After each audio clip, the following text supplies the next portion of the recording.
Sua Eccellenza, Monsignor Antonio Mattiazzo, arcivescovo della diocesi di Padova, è voluto venire in persona a visitare le zone colpite dall'alluvione, anche per dare una parola di conforto e una benedizione agli sfollati e a tutti coloro che si stanno impegnando in prima persona per riportare al più presto la situazione alla normalità.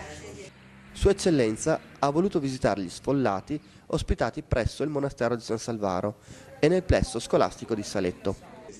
Dopo un cordiale incontro con il prefetto di Padova, anche lui presente in zona, Sua Eccellenza è andato a visitare la chiesa di Pradibotte, la più colpita dall'alluvione, in quanto distante solo poche decine di metri dalla falla dell'argine del fiume Frassine.